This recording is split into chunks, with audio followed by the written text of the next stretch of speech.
Âgé de 44 ans, Manuel, le neveu de Jean-Jacques Goldman, se confie sur le succès de son oncle, qu'il côtoyait encore lors de repas de famille, lorsqu'il était jeune. Aurait-on imaginé Jean-Jacques Goldman comme ça ?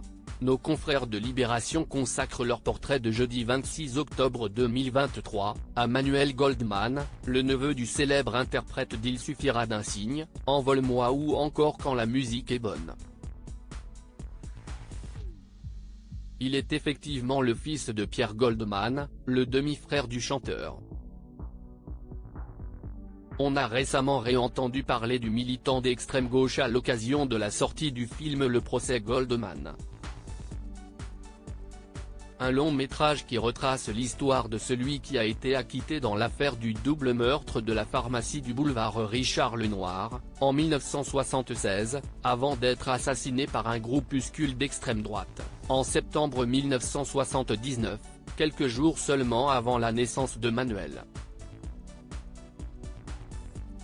Manuel Goldman compare son oncle Jean-Jacques Goldman à un célèbre personnage de série interrogé dans les colonnes du quotidien. Manuel Goldman évoque son enfance parisienne, les remarques de ses professeurs au sujet de son père, mais aussi les commentaires de ses camarades de classe à propos de Jean-Jacques Goldman, qui commençait à être connu et reconnu.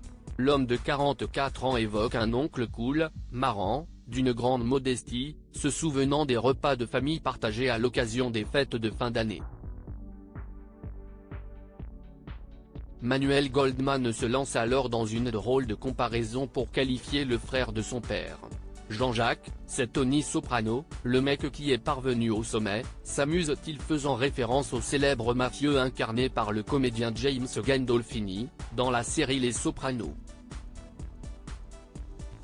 Manuel Goldman regrette tout de même de ne plus côtoyer beaucoup l'artiste, c'est quelqu'un qui compte pour moi, même si je ne le vois presque plus, conclut-il. Le succès de Manuel Goldman dans le rap. Manuel Goldman a, semble-t-il, hérité du gène familial pour la musique. Il est effectivement rappeur et à l'origine de plusieurs albums souvent salués par la critique.